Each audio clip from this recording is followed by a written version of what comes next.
30 বছর ধরে আমি ক্ষুধার্ত। আজ তোদের রক্ত দিয়ে আমার তৃষ্ণা মিটাবো।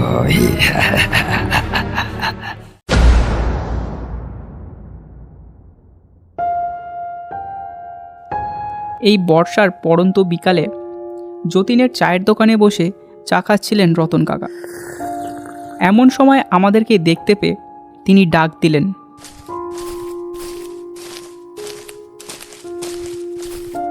এই যে বাপধনেরা, ভর সন্ধ্যাবেলায় এইদিকে কোথায় যা হচ্ছে শুনি? এই তো সামনেই, রনি বলছিল সামনে নাকি একটা সুন্দর বাঁশবাগান আছে, জাস্ট ওখানেই যাচ্ছি কটা ফটো তোলার জন্য। দেখো বাছা, এটা তোমাদের শহর নয়, এটা হলো গ্রাম। আর গ্রামের ওই পশ্চিম ধারের বাঁশবাগানটা কিন্তু একদমই ভালো নয়। সন্ধ্যা নামলে ভুলেও কিন্তু ওই পথ দিয়ে কোথাও যেও না। আরে কাকা, এই যুগে দাঁড়িয়েও আপনি ভূত প্রেতে বিশ্বাস করেন? বাঁশবাগানে বড় জোর শেয়াল বা সাপ থাকতে পারে, অন্য কিছু নয়। না বাবা, ওটা কোনো সাধারণ বাঁশবাগান নয়। আজ থেকে প্রায় 30 বছর আগে আমাদেরই একটা গ্রামের ছেলেকে এমনই একদিন অমাবস্যার রাতে চোর অপবাদ দিয়ে পুড়িয়ে মারা হয়েছিল ওই বাঁশবাগানে। পরে অবশ্য জানা গিয়েছে ছেলেটা নিরপরাধ ছিল। তবে এখনও নাকি প্রতি অমাবস্যার রাতে ওই বাঁশবাগানে ছেলেটার কান্নার আওয়াজ শোনা যায়।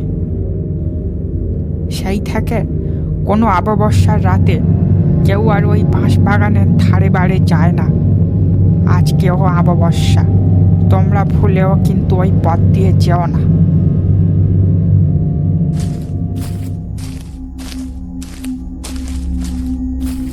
রতন কাকা কথাগুলো বলে সোজা বেরিয়ে গেল। আচ্ছা রনি, কাকা আমাদেরকে সাবধান করে গেল নাকি ভয় দেখিয়ে গেল বলতো? দা চল, আজ অনেক ঘুরেছি, এবার ঘরে ফিরে যাই। দূর বেটা, ভিতর ডিম একটা। কাকা কি না কি ভাওতামের একটা গল্প বলে গেল আর তুই সেটা বিশ্বাস করে নিলি? হ্যাঁ আরে না, ভয় পাইনি। এবার বেশি দেরি হলে দিদা তো টেনশন করবে। চল ঘরে ফিরে যাই। ভয় পেয়েছিস সেটা স্বীকার করলেই হয়, কেন শুধু শুধু দিদিমার দোহাই দিচ্ছিস বলতো? রাতের খাবার সেরে আমি আর রনি বাড়ির বারান্দায় বসে বসে অপূর্ব চাঁদটাকে উপভোগ করছিলাম। এমন সময় গ্রামের সেই পশ্চিম দিকের বাঁশবাগানটা থেকে একটা মিষ্টি বাঁশির সুর ভেসে আসছিল।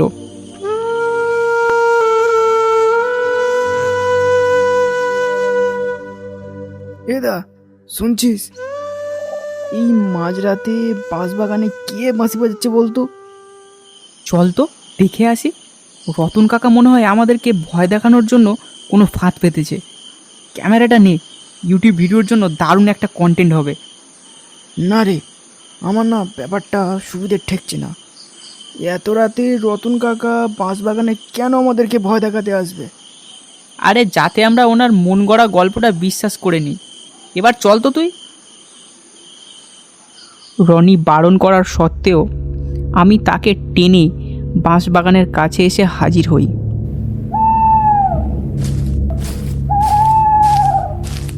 আমরা যতই বাগানের ভিতরে ঢুকতে থাকি ততই গাটা কেমন জানি ভারী হতে শুরু করে।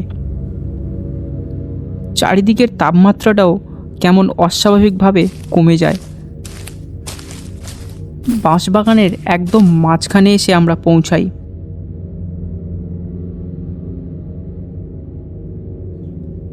দা, আমার না দম বন্ধ হয়ে আসছে। চল ফিরে যাই। আর দেখ, টর্চের আলোটাও কেমন যেন ঝাপসা হয়ে গেছে। হ্যাঁ রে, আমারও কেমন জানি জায়গাটা সুবিধে ঠেকছে না। চল এখান থেকে বেরিয়ে যাই।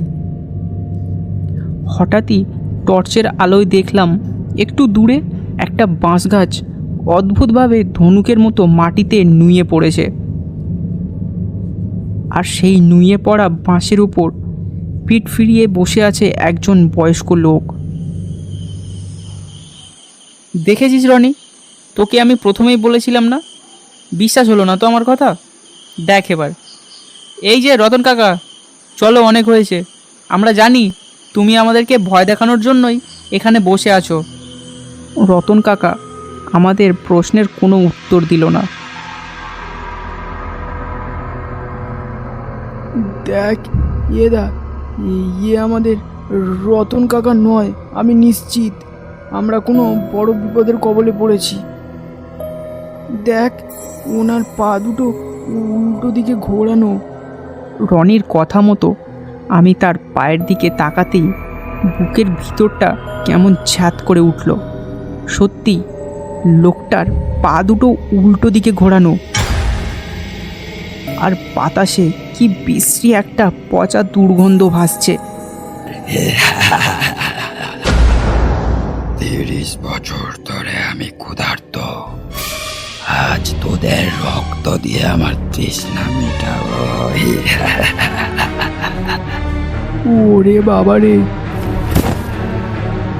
রনি ভয়ে ক্যামেরাটা ফেলে দিয়ে মাটিতে লুটিয়ে পড়ে। আমাদেরকে ছেড়ে দাও, আমরা তো তোমার কোনো ক্ষতি করিনি। সেদিন তো আমারও কোনো দোষ ছিল না, কই এই গ্রামের লোক তো আমাকে ছাড়েনি। কথাগুলো শেষ না করতে করতেই তার পচা গলা হাত দুটো আমার গলাটা সজোরে টিপে ধরল।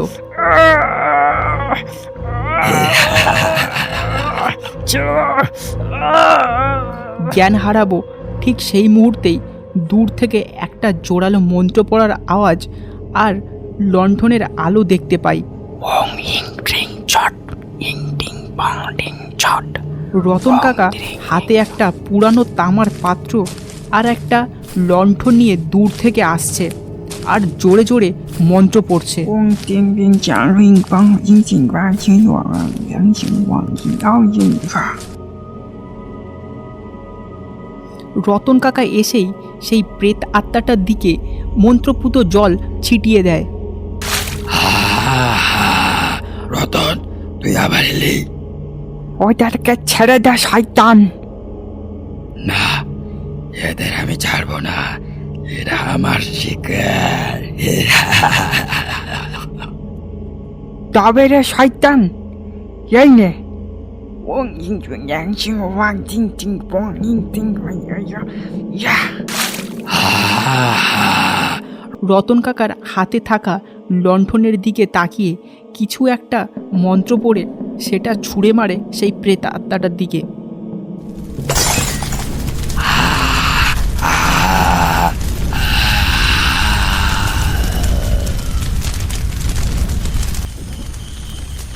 আর কিছুক্ষণ দেরি হলে ও তোমাদের দুজনকে শেষ করে দিত। চলো জলদি এখান থেকে, চলো চলো।